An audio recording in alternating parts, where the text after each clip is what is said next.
Mingfei is a sweaty, disgusting loser with no friends, who just lives in his man cave all day, playing his favorite game, and is proud to be one of the top players to ever exist on the server. He's currently playing a match against his close friend who he met online, and is absolutely going ham on the keyboard like the little sweat he is. After, Mingfei wins the match, and his friend said goodbye. But poor Mingfei is sad to see no one is online to fuel his gaming needs. He pulls up the profile of his favorite catfish he fell in love with, and just before he's about to drool all over his smelly keyboard, he receives an invite from another top-tier player, who has the in-game name called Nano, and challenges Mingfei to a duel match. Upon receiving the invite, he instantly accepts it and they start the duel. When the match begins, Mingfei is stunned at the player's skills, as this was way more challenging than he expected. Due to this, Mingfei uses unbelievable wrist speed and mouse movements like you've never seen before, standing up out of the chair. But at this moment, Nano sends him a DM, predicting his next move in real time. And just then he loses the duel and his body freezes in shock. After, Mingfei sits there wondering who the hell this player was, and how they just managed to beat him like that.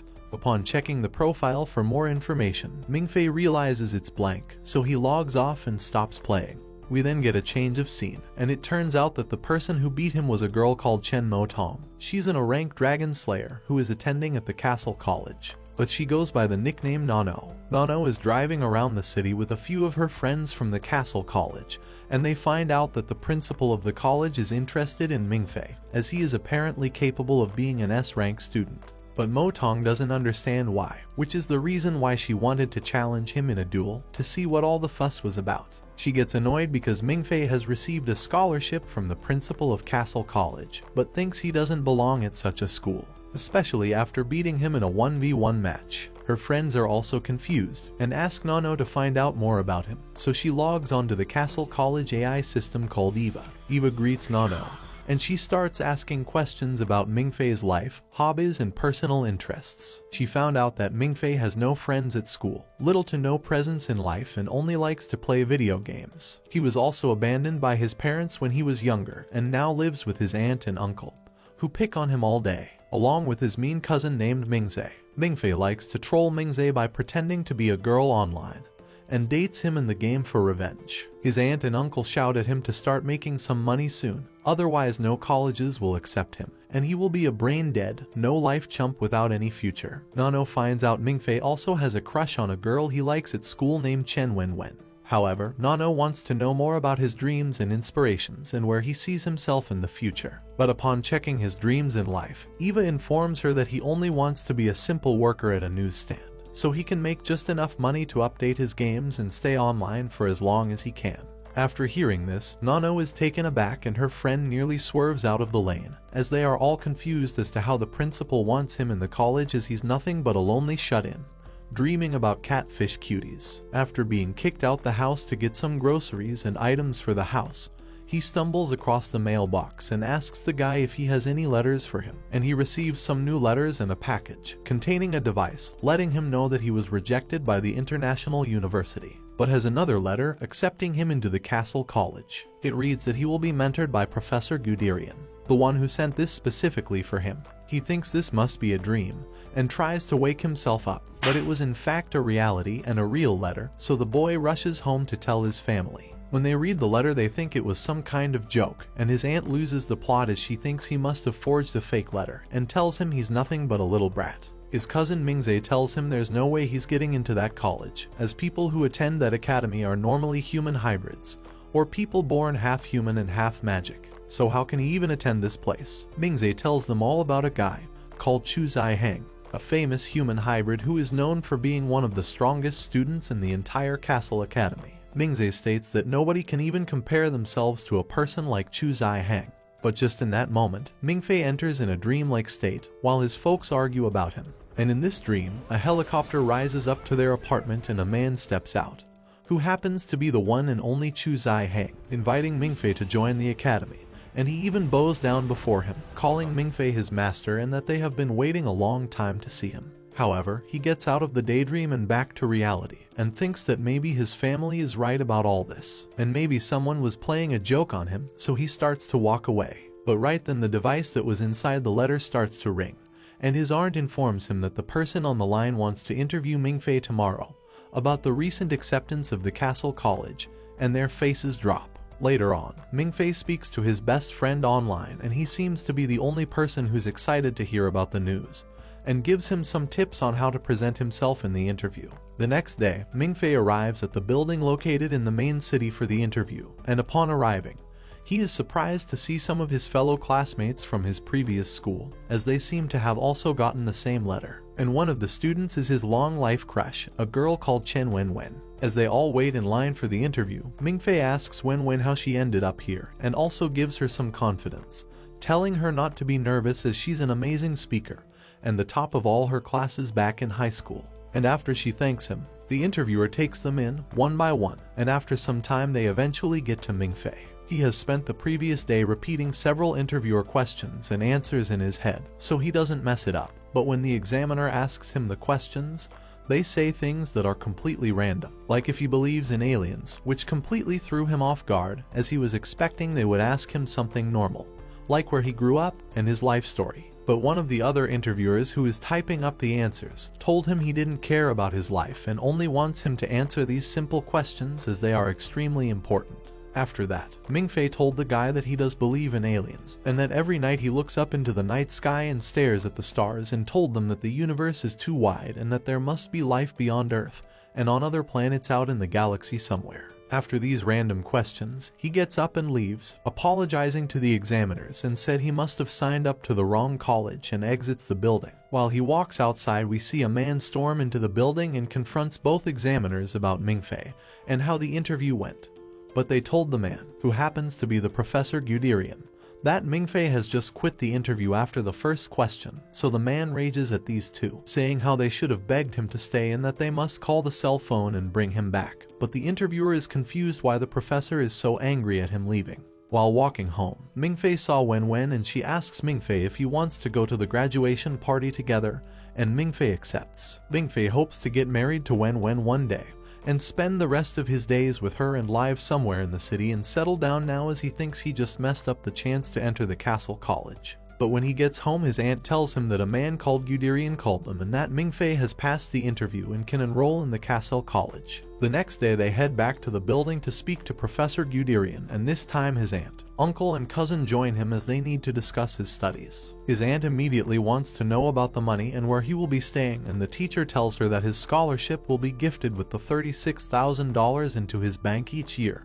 and he will sleep at the academy. After hearing such a large amount, his aunt begs him to join them, and tells the professor he will attend immediately. The professor tells them that the reason they want Mingfei is because Mingfei is apparently a rare, 100-year-old talent stored within his soul.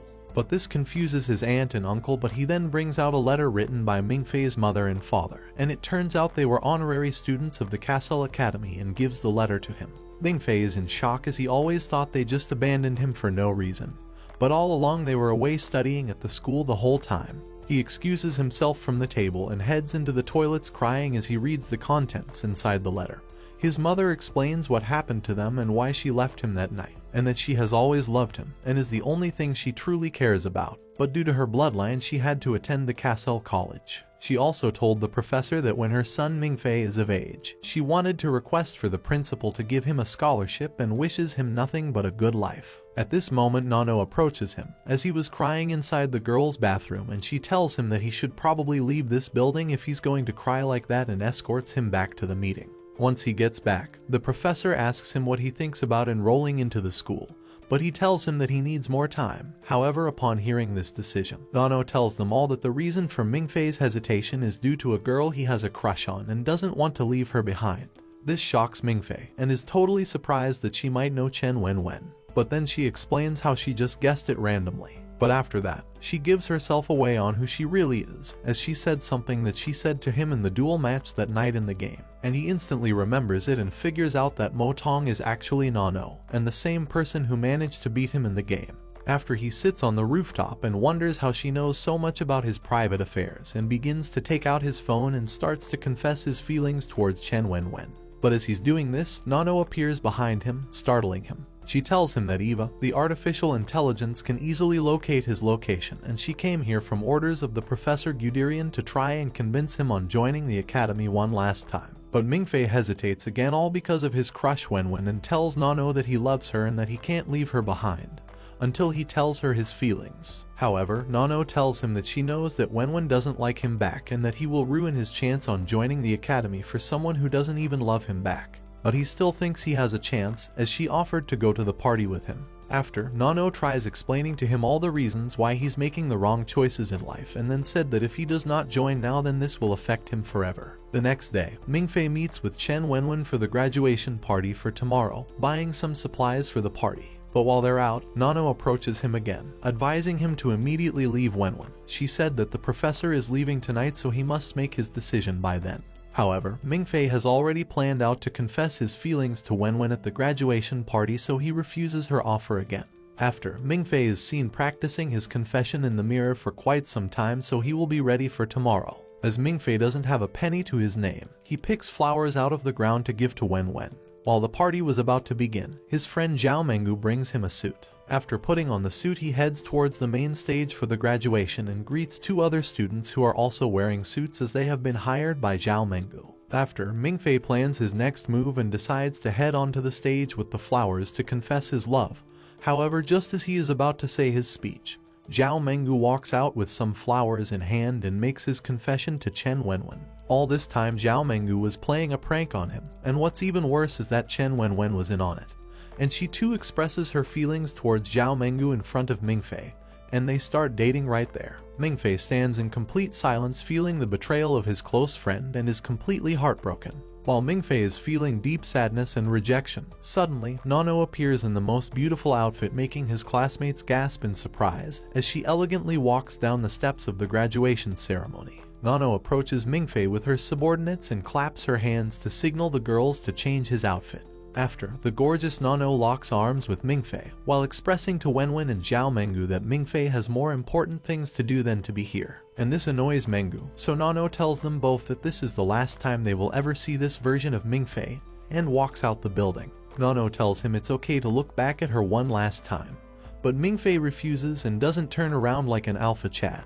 After they leave, they drive for quite some time until their car runs out of gas. They stop somewhere to wait for the tank to refuel, but here is where Nano tells Mingfei that she cannot fail the principal or professor in not getting Mingfei to join Castle Academy. But Mingfei thanks Nano for not giving up on him and reconsiders, and wants to join the Castle College. So Nano informs Eva about his decision, and after Eva greets Mingfei for the first time and gives him all his current statistics, calling him an S-rank student, along with a student ID code and all the information about the college. Just then Nano crowns him, naming him a king of the college even though he hasn't done anything yet, so he gets overwhelmed with this news. She tells him that people have been crowned before him like his parents, however people would kill for the crown and even die for it. However, she submits to him and tells him that she will be his personal subordinate, and guide him with knowledge that she has learned over the years of studying inside the college, so he gladly accepts her as a friend. Eva saves all of Mingfei's information onto the system for him to use, and this notifies all the other students who are attending the Castle College.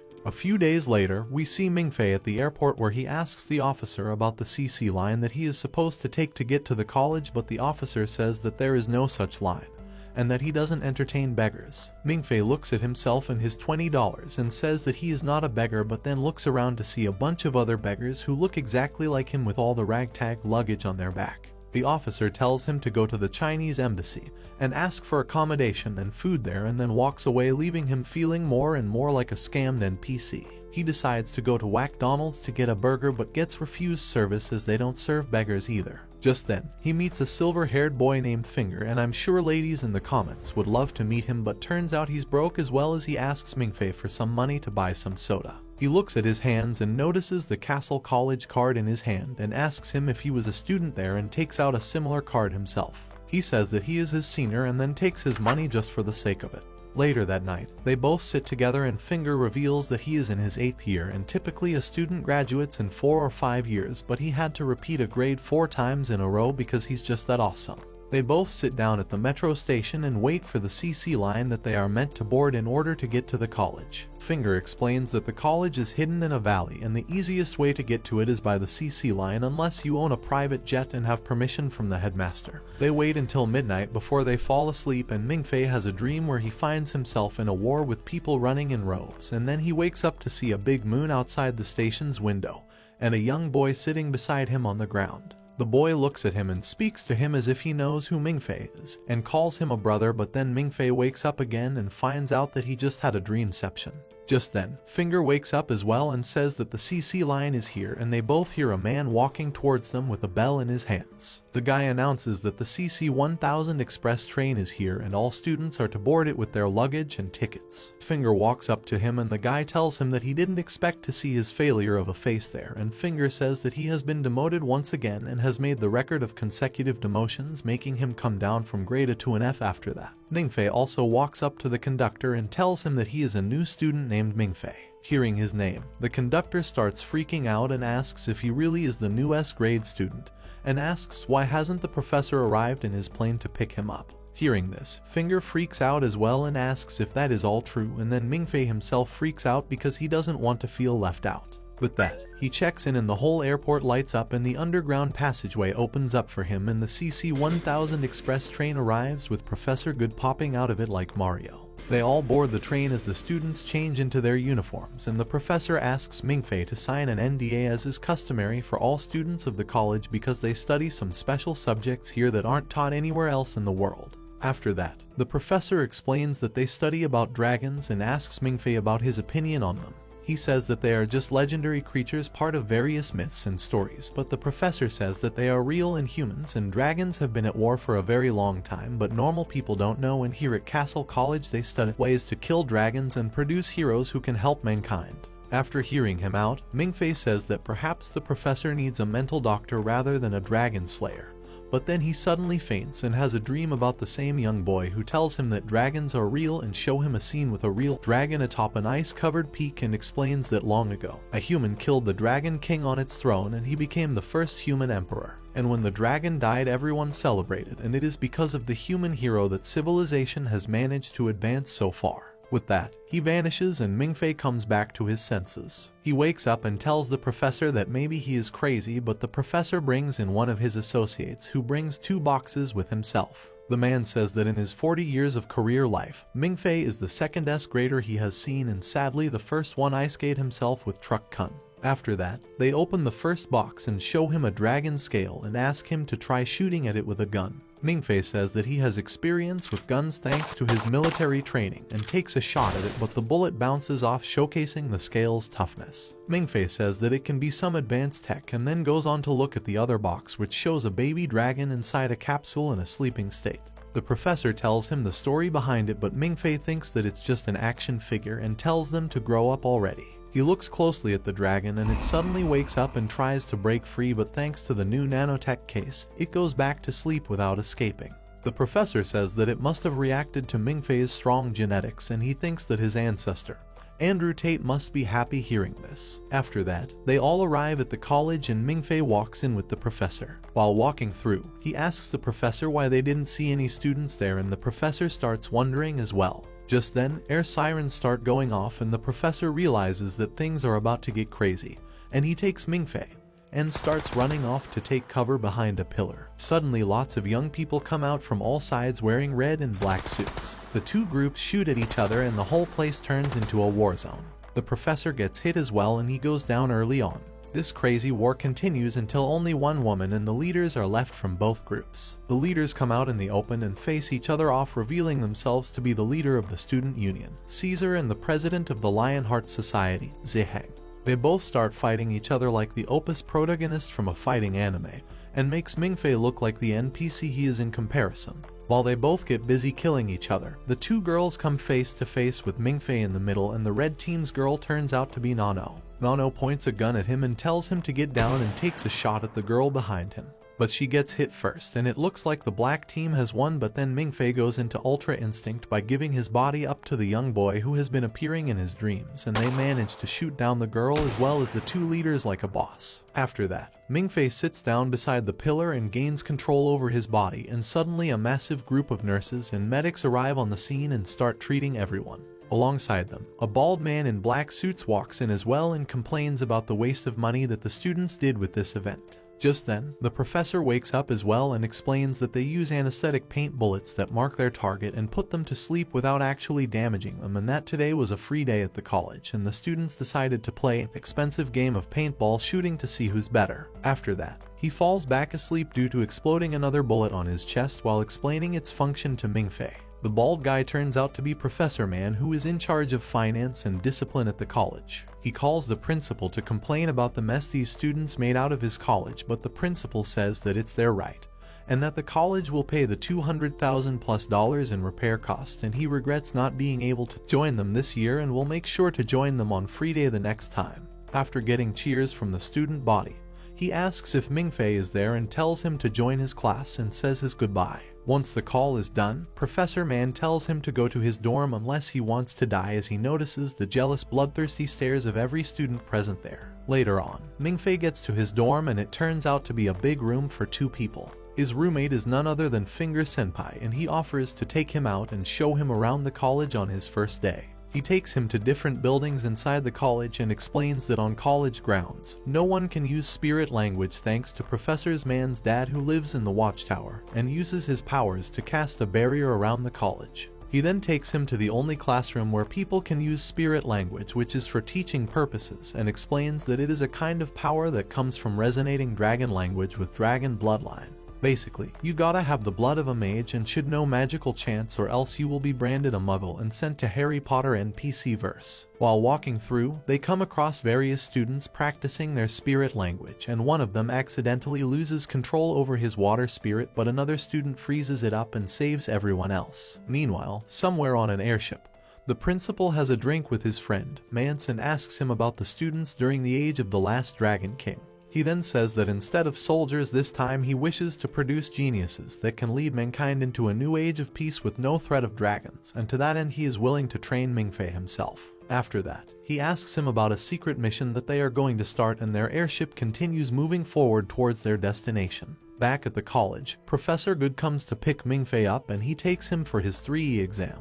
They all go to his room and the professor says that before the official exam he wants to test something and shows him a music box that has the Black Dragon Emperor's recording in it. He explains that all the people with dragon bloodline are from his subjects, and when he used to let out this roar, all the dragons under him would bow down and kneel in the direction of his throne. It is also the first step towards learning spirit language, and it makes humans with dragon bloodline hallucinate. He plays the recording and asks Mingfei if he saw anything, and Mingfei says that he only felt sleepy, and nothing in particular. Hearing this, the professor starts wondering how this could be given his grade S bloodline, and then runs out towards the library in a panic and calls Professor Man there as well. In the library, they study the old records and deduce that Mingfei could be someone at the Emperor's level, and could be someone with the White Dragon's bloodline. This makes things complicated, but Good says that he wants to keep this a secret so that his student does not end up in a lab.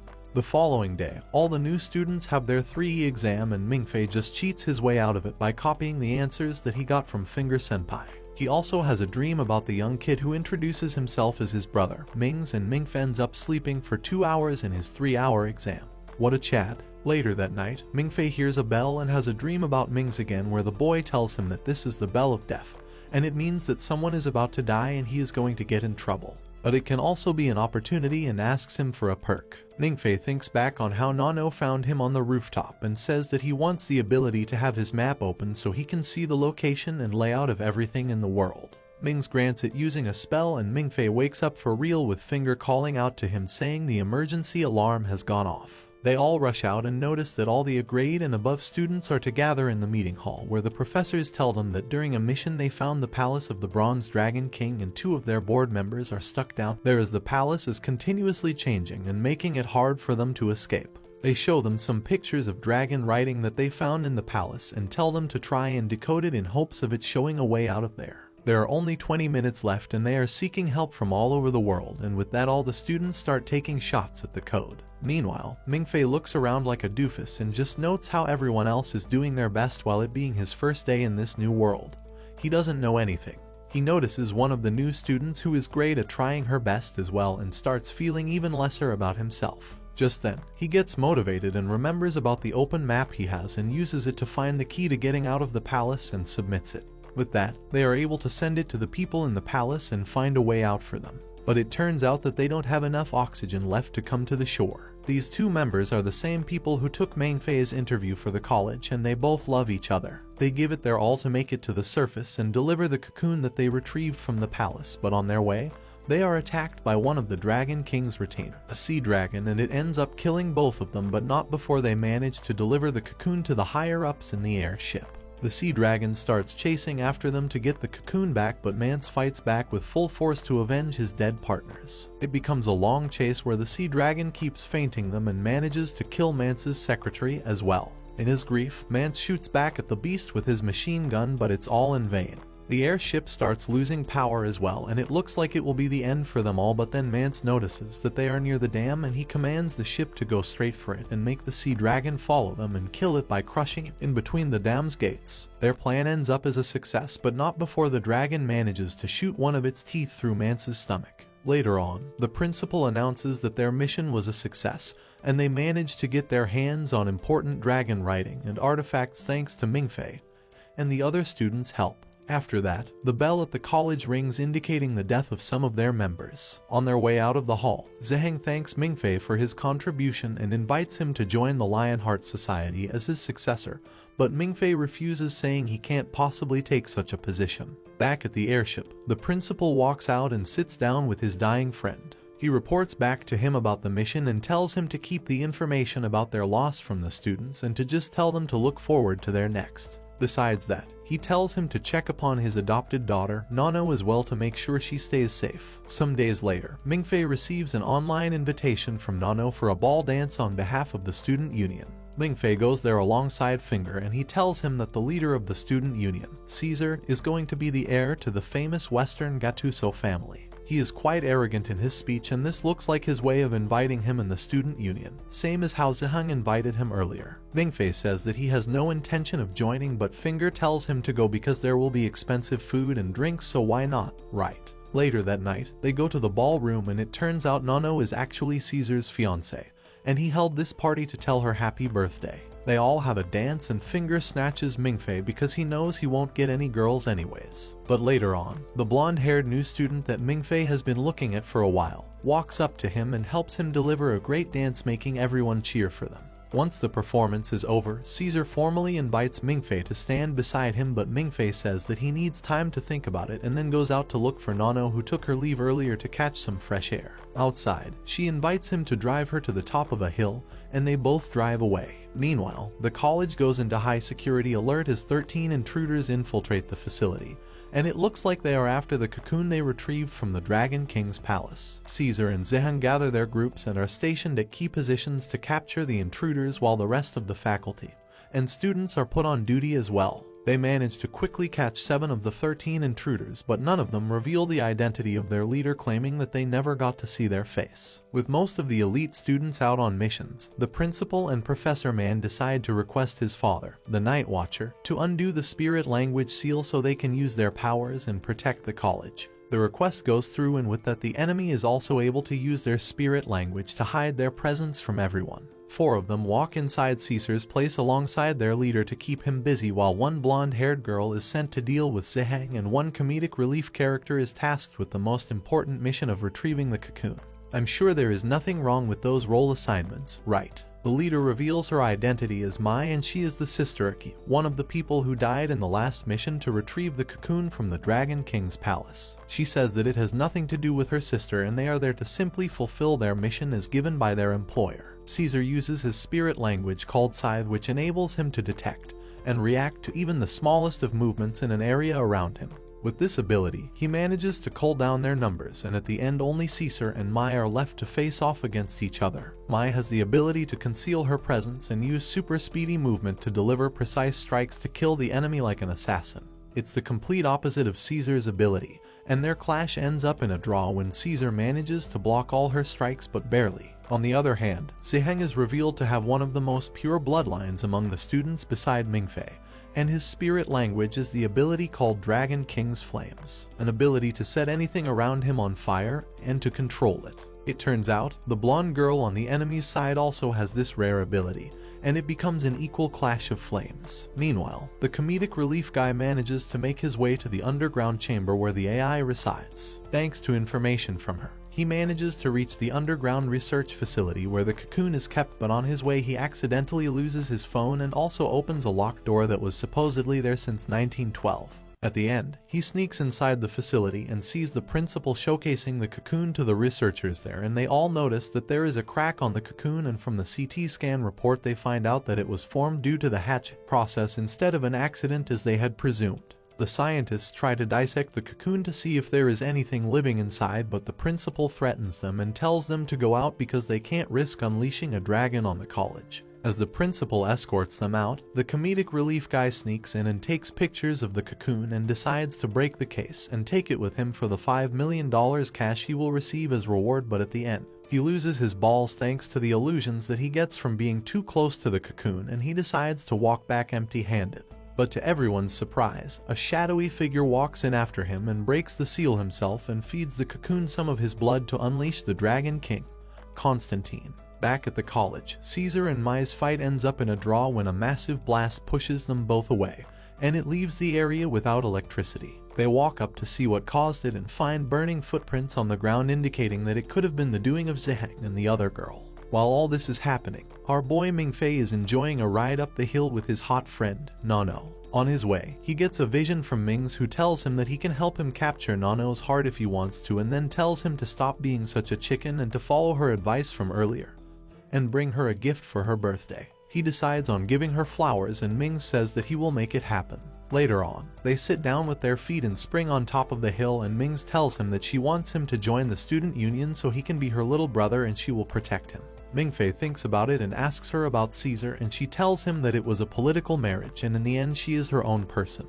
He tells her that he knows about Iki and the other guy's deaths and that they were close to her. She says that it wasn't only them and that her mentor, Mance, also died, but he kept it a secret from the students and wished for it to be only whispered to her so it doesn't reduce the morale of everyone else. She says that in the end everyone will die, but she comes here every once in a while to see if she can see the stars, but tonight it's cloudy. Mingfei feels sad for her and decides to use the keyword that Mings told him about. It suddenly the car lights turn on and music starts playing and fireworks start exploding in the sky in the shape of flowers with a message between the clouds reading, "Happy Birthday Nano," spelled in a way that only her mother used to know. This makes her cry, and Mingfei realizes that she misses her dead mother, and that's why she felt sympathetic towards him earlier when they first met, because he was crying over his parents as well. He looks at her and tells her that from now on he is his younger brother and will join the student union.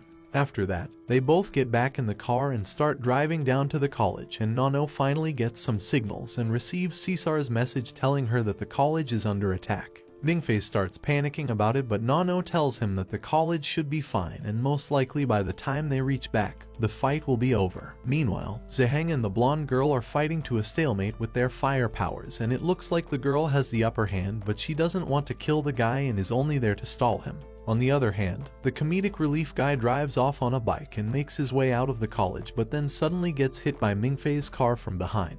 He takes Mingfei hostage and they both come face to face, and it turns out that the guy is actually Mingfei's League of Legends friend, Tyler, and his real name is Tang. We all thought it was Tyler 1, but he turned out to be Tyler Wan. They both recognize each other and start getting all chummy, but then he asks for Mingfei's help and he lets him be taken as a hostage. Just then, they hear something crashing down behind them and it starts feeling really hot for some reason. They turn around and find out that it's some boy covered in flames walking like some zombie from The Walking Dead towards them asking for his brother. They all run away from him and the students start shooting at him only to have their bullets melt down just before it reaches the boy. The professors deduce that the boy is actually a dragon king that hatched from the cocoon, and he is the Dragon King of Fire and Bronze that can manipulate fire and bronze around him, making the bullets useless. The kid keeps walking forward while looking for his brother and Mingfei, and the other hides behind a pillar and eventually meets up with Caesar, Mai, and Finger. They all have a hunch that the kid is after Mingfei, and they hide inside a pool to keep the Fire Kid away while Caesar and Mai stay out to fight it and then retreat after getting some info on his weaknesses. While all this is happening, Mai's contractor calls her and tells her that the boy is actually the Dragon King Constantine, and he is in an unstable state right now and soon his body will disintegrate, which will result in a storm strong enough to make the nuclear bombs on Hiroshima and Nagasaki look like fireworks. To that end, she suggests that they use the fake bullets that they use for their practices at the college because there is no metal in them, and while it won't hurt the kid, if they shoot him enough, they might be able to knock him out. They all get this info and start shooting the kid with the rubber bullets while Mingfei and the others hide like cowards inside the pool. While inside, Mingfei feels like the kid is gonna walk, and so he tells the other two, and they all hold their breath and hide inside the water. Mingfei holds his breath for a while but then comes up only to find himself in another world. He thinks about it for a while but then says that it must be one of those dreams where he meets Mings and starts calling out to him. He gets out of the pool and walks through a valley and finds a young boy there and asks him what this place was. The kid turns around and it turns out to be Constantine, and he says that he has a feeling that they have met before somewhere. Constantine starts sniffing him like a maniac, and just then Mings arrives and kicks him away and tells him to find someone else to call brother. Just then Mingfei wakes up and finds out that Constantine was actually there and Finger and Tang are not there in the pool anymore. Soon, the principal walks in and tells Mingfei to come with him. He takes him to a high tower and gives him a gun and a special dragon killing bullet. He says that he wants him to use this bullet to kill the dragon, and only he can do it thanks to his high-grade bloodline, and anyone else would collapse under his ability. After that, he says that he will go on and make an opening for him so he can kill Constantine. Meanwhile, Constantine is being bombarded by rubber bullets while on top of a tower, and he looks down to see Tang and Finger, and it turns out he was actually after Tang and not Mingfei. He starts losing control over his powers and transforms into his true dragon form, but then the principal jumps in and uses his special technique Time Zero to slow down everything around him and cuts open a wound for Mingfei to aim it and end the battle. Mingfei takes the shot with some help from Mings and nullifies the dragon's powers. After that, the principal orders everyone to shift to real bullets to rip the lizard full of holes. Constantine rushes down and stands in front of Tang and blocks all the bullets for him and calls him brother till the end.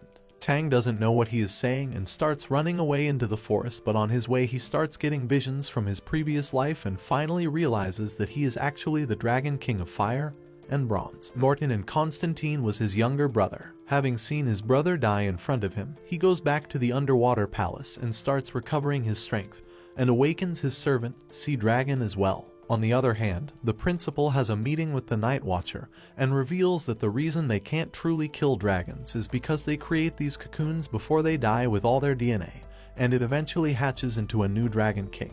That's why, to make sure that they truly end a Dragon King, they need to make them mad and ready to fight when they have not created this cocoon, and as it requires time to mature. This is the perfect time to kill Norton, as he has just awoken and is yet to recover all his strength. With that in mind, they plan for an attack on the palace to kill him and form a team consisting of Caesar, Nano, Mingfei, and the new blonde student from earlier. At first Mingfei is totally against it, but with some encouragement from Nano and the others, he finally accepts the mission and starts training with everyone else to make sure he is ready. After his mini training arc is done, he boards the airship and they all go to the Dragon King's palace, and Nano and Mingfei are chosen to go down and explore the area and confirm the Dragon King's presence, as he is supposed to be hibernating due to his immature awakening. They both go down and follow the same path as Iki and her partner, Yu, did before. They eventually reach the Dragon King's chamber and search the place, and with some psychological techniques manages to confirm that the place was indeed the Dragon King's room where he used to live with his younger brother, Constantine.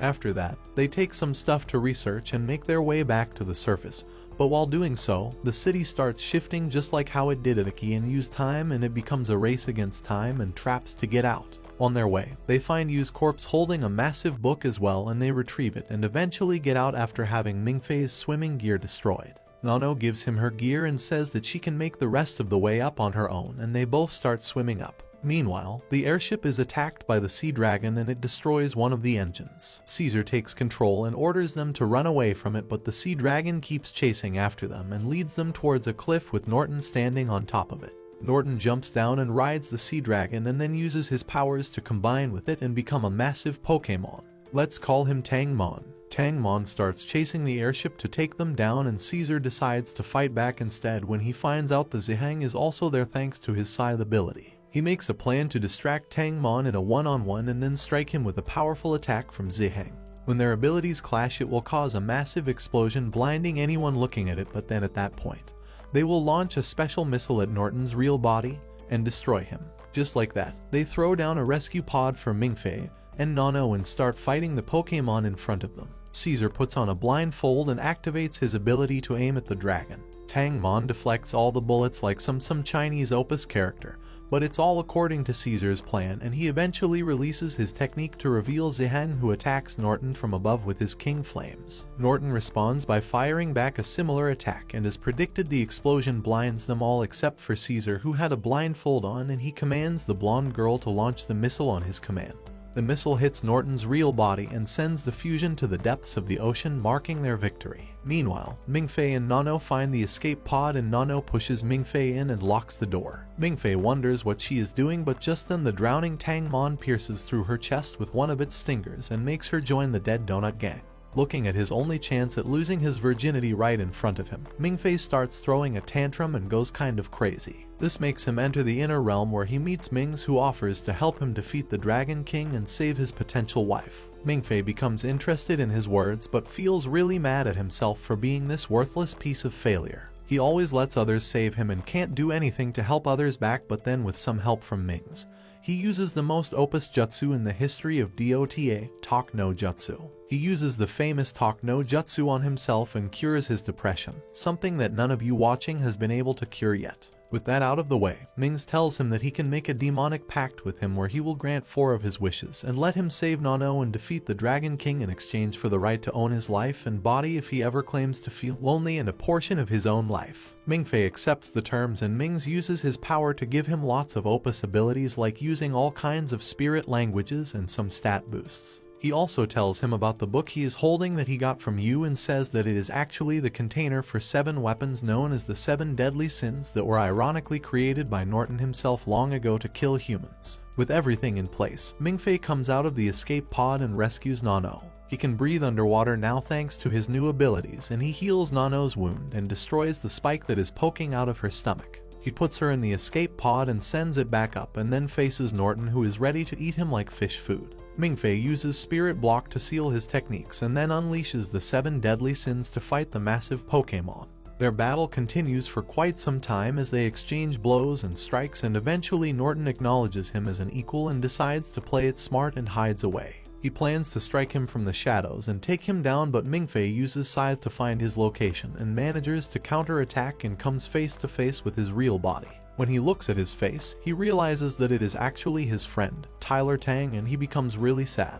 He can't bring himself to deliver the final strike but lets Norton grab him by his neck. Mings says that he has always been a softie and takes control over his body and stabs Norton with one of the 7 Deadly Sins, letting him drown to his demise. Back on the surface, Caesar and the others rescue Nano and give her first aid and medical treatment. The blonde-haired girl, Zero, finds Mingfei floating on the ocean's surface as well and goes down to rescue him and brings him atop the airship as well. Meanwhile, Norton decides to use his dying breath to launch a final attack, but Mai shoots him down with the dragon-killing bullet as per her role in this mission, and just like that, Norton's chapter comes to an end. After all is said and done, the principal calls for Mingfei and has a meeting with him on their way back to the college. He explains who Tang was and reveals how Dragon Kings form this cocoon with their DNA to form new bodies to revive into. Tang was Norton's revived body, and when he saw his brother die in front of him, his true memories started coming back to him and he was revived as Norton. Mingfei listens to all of this but still feels sad about his only online friend and then just nods, implying that he understands. The principal tells him to not feel bad about killing him and that he saved millions if not billions of lives, and then asks him to keep all of this a secret as they don't know how Norton actually died.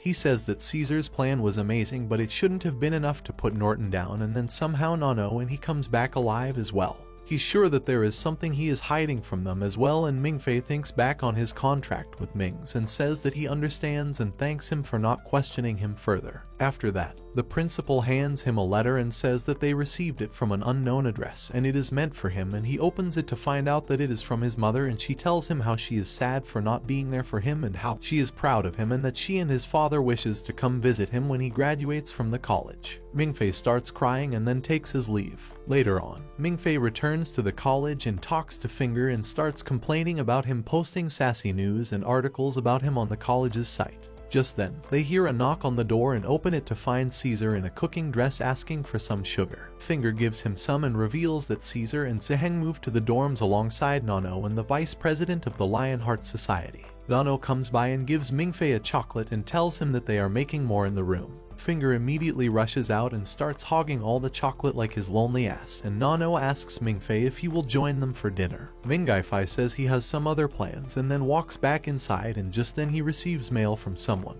He opens the package and finds a smartphone inside and wonders if he's having some sort of deja vu. He turns it on and finds a message in it. He opens it and finds out that it was sent to him from Mings, and he confirms the agreement and contract that they made and takes his price of 1/4 of his life for the power-ups he granted him in the last fight against Norton and to save Nano. Besides that, he tells him to keep the phone safe as he will fly to him if he ever sends him a message for help. Mingfei says that he just needs to not use the wishes and then he will be able to live across his friends all his life, and decides to live his college life to the fullest. Meanwhile, in the principal's office, we see that he has a picture of Mingfei and Mings and he seems to know who they actually are. Thanks for watching. If you enjoyed this and want to see more, please make sure to drop a like and subscribe to the channel with notifications turned on so you never miss a future video. And until next time guys, take care.